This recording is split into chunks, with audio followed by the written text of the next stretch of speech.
Hey there, and welcome everyone to yet another Wyckoff class. Now, it has been a while since, I mentioned Wyckoff with you guys, so I thought today should be a good day to do it. So let's get right into it. So, where we left off the last time, we were talking about accumulation and distribution. Now, what we're going to talk about today is some of the symmetrical processes to those two processes, which are first reaccumulation, which is, basically accumulation, but after an uptrend occurs. And we are also going to talk about redistribution, okay? Redistribution. And these are the two things we're going to talk about today, how to differentiate between redistributions and reaccumulations and such. Okay? So basically, let's first start with reaccumulation. So as Ruben points to us here, it is exactly identical to the accumulation process. Okay? It has many of the same, characteristics. We're going to talk about them later in the specific patterns part. So it also has a support test, a signs of weakness, it has a shakeout, it has a test, it has everything that accumulation has, but it happens after an uptrend. So if you guys remember, what an accumulation is when we stop a bearish trend. So we stop this trend of just purely going down, right? To start going sideways so the large traders and institutions can accumulate the stock. Okay, this is the basic process of accumulation.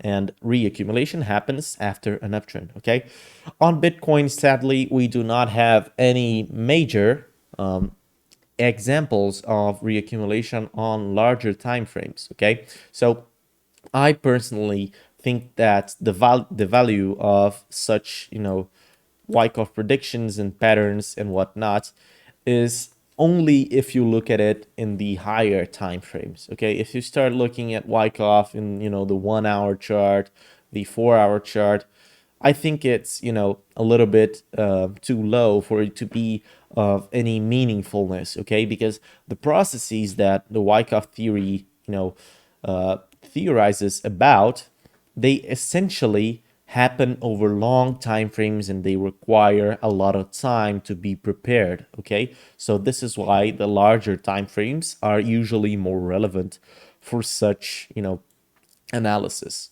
Okay, all right. Now, with reaccumulation, there is a lot of stock absorption, of course. So the hands that control the value will change during that course. So at the beginning of an uptrend, so right at this shakeout here, for example, what we usually see is that the large traders, the large holders and institutions are the ones holding the most part of the stock. And as it progresses, a lot of retail starts, getting control of that stock. And with that, the demand is said to be of poor quality, of course, because it is made mainly by small and retail naive traders. So this is when stock absorption occurs, so that the big traders, the institutions and whatnot, start taking control of the stock. Okay. One example we can see of a potential reaccumulation is what we saw back here from, like, I would say August 13 to maybe September 29th. Now, this is not, as stellar of an example of reaccumulation as, for example, this was of accumulation here, this part here, or like this was for distribution. Okay, this is not just a textbook example, but this is the closest that we have, at least in recent history, for Bitcoin. All right. Okay. So the duration of the structure is also, very interesting. Now, Ruben, talks a lot about predicting the duration and whatnot. Personally, I think the methods to do this are usually not worth it. Okay, I've talked about this extensively in my time series forecasting class that you can watch here in the Crypto Garden channel. But essentially what I think is that, trying to project fixed durations and, past trends into the future just by looking at patterns is not a good way to go forward, okay? It usually is very inaccurate. And so, you can read through this if you want. You can, take a screenshot, pause the video and read through this. But specifically, what I think is important with the duration of the structure is that it will last as long as the value is in mostly in weak hands, in small hands, okay? So this is essentially what a reaccumulation is doing, is transferring that initial retail shift from weak hands, from strong hands to weak hands, back to the strong hands, to the large institutions, all right? Now, another thing that is very crucial to understand is the difference between reaccumulation or distribution, okay? So of course, this here can very easily be one of the points of most confusion in the Wyckoff method, especially because the Wyckoff method is not as precise and scientific as some other methods of analysis, okay? So essentially, since reaccumulation has many of the same characteristics of accumulation, you can expect some of the key features to be present, okay? So usually, as we see in accumulation, we have a decrease in volatility, in volume and volatility as the range develops, okay? We have tests to the high zone of the range having no volume at all. We have springs to previous lows. That is, of course, in a relative context, okay? Of course, if it is a reaccumulation, in fact, it will not go to the bottom, the previous bottoms, okay? We have wider and smoother upward movements than downward movements, and we have, usually higher highs and higher lows. Now, as I've said in the accumulation class, this is not, 100%, not all of these patterns have to play out for it to be considered accumulation. You just have to look at them, look at the market context. Maybe with crypto, you can even look at some on-chain indicators, and from that, then you can start looking at, deciding if it is an accumulation or distribution range, okay? So one example we could see is here, okay? So what we'll see is that, during this period here, we have a distribution, right? We all know that by now. But if we look at it, we'll see some patterns, all right? So first, when we test the bottom of this range here, look at the volume. Just look at the volume. It's really, really poor volume, okay? When we test the bottom of the range here, also really low volume. Once again here, really low volume, okay? So it, just because of that, is probably not a reaccumulation, right? Another thing that we can see, we see like sharper upward movements and smoother downtrends, okay? Which is the contrary of what we see here. So these are just two examples, and I'm sure you guys can, think about some more examples, all right? So this is reaccumulation. Now let's look at redistribution, right? So here it is, redistribution. Now, similarly to reaccumulation, it is just distribution, but after we have been seeing a downtrend. So, for example, and again, we do not have any examples as good as we have from accumulation and distribution, but for example, what we saw back here. So we have a big downtrend here, right?